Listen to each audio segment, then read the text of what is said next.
going to do an equilibrium concentrations problem that's fairly involved, and it has a lot of the considerations in it that you have to think about when solving one of these problems. So that's what I like about it. So we'll go ahead and dig in. I have this equilibrium here, and I'm also told Kc, which is 49. And I'm also told the initial conditions. So the initial conditions at equilibrium are 0.4 moles of the phosphorus trichloride and chlorine, both of them, added to a 4-liter reaction vessel. So I'm going to do this problem in concentration. I'm going to fill out the ice table in concentrations. It's relatively easy to do ice tables in moles if you are calculating a Kc, but when you're given a Kc and asked to calculate equilibrium concentrations, it's a heck of a lot easier to use concentrations in your ice table. So I'm going to do that. And so this is 0.4, each of these is 0.400 moles over 4.0 liters over 4.0 liters. And this is 0 because it's our initial conditions and we haven't added any product to this. Okay? So initially, I'm going to write down the initial line again. 0.4 divided by 4 would be 0.100 molar in both cases. Okay, and then we still have 0 over here, 0 molar. Okay, and so then we have to think about our change.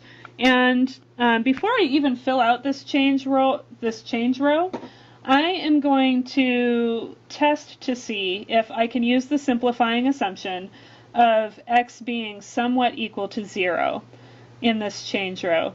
So what I do to test that assumption is I'm going to take I'm going to take my initial concentration, which is 0.100 molar, and I'm going to divide it by, and actually, you know what, I can't even use 3 sig figs there, so I'm going to cross out one of them, there, and there, because of my 4.0 liters, okay?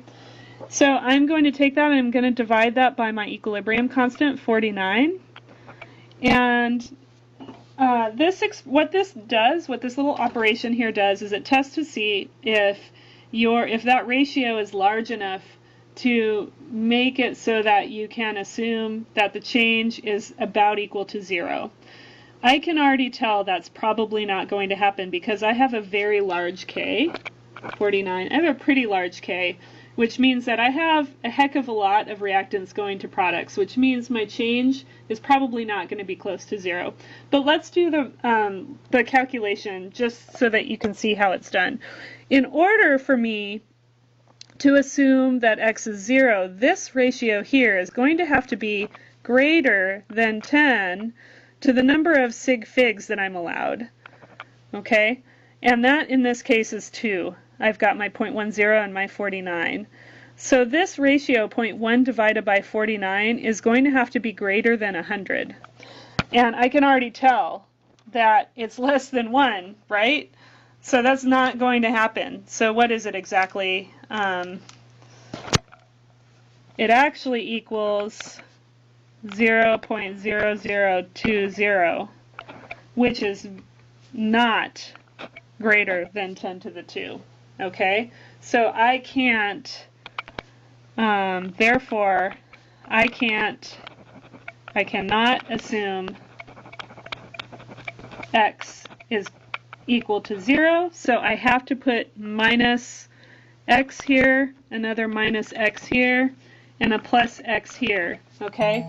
If my assumption were, if it worked out, say if I had a very small Kc and it worked out, then instead of writing minus x here and minus x here, I would write 0 there and 0 in those two places because I would assume that the change is so minute that we could simplify it to 0, but this is not the case in this situation.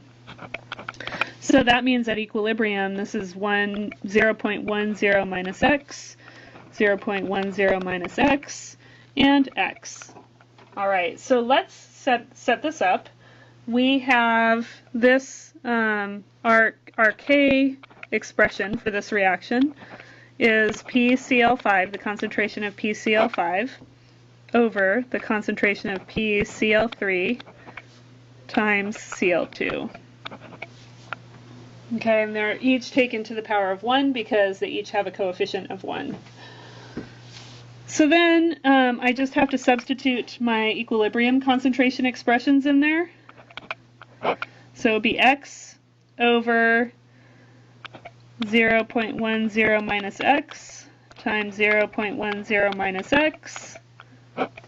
Okay, and and then this whole thing is equal to 49. Okay, so if I want to isolate x, I have to do a few things.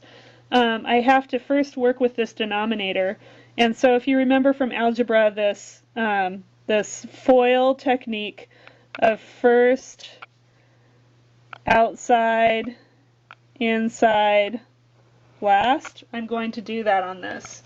So for first, I'm going to multiply 0.1 times 0.1, and that gives me, so I'm going to do this all in the denominator, right? So I'm going to put my x up there, and then I'm going to go 0.010 is the answer to that one. And then outside is minus x times 0.01, so 0.10x minus 0.10x. Same thing for the inside. Okay, and then for the last, we get minus x times minus x, and that turns out to be plus x squared. So here's where you really have to dust off your algebra skills. Okay, so now we have kind of a multi-step road toward isolating x, but we're going to get there. I'm going to take this whole thing, this whole denominator here, and multiply it by both sides, multiply both sides of the equation by that denominator, and what that's going to get me is x equals 49 times 0.01 is 0.49. Okay, and then we're going to do that again, 4.9x, because we're taking minus 49 times 0.1x. Same here, minus 4.9x, and then plus 49x squared. Okay, now what we need to do is we need to get x, this lonely x over here, over on the other side of the equation. Okay, so what we're going to do is we're going to subtract both sides by x, and so x minus x over on this side is 0. Okay, and when we subtract that x, it becomes minus 4.9x minus 4.9x. It becomes this minus 1x and then plus 49x squared. So I just inserted it into my equation, so that's where this x ended up, was right there. And so I can simplify this further, so that it's 0.49, and I combine all my terms with x in them, so 4.9 negative minus 4.9 minus 1 is 10.8, so minus 10.8x plus 49x squared equals 0. And I'm going to turn this around just so that it's in kind of a more standard format. I'm just going to flip that.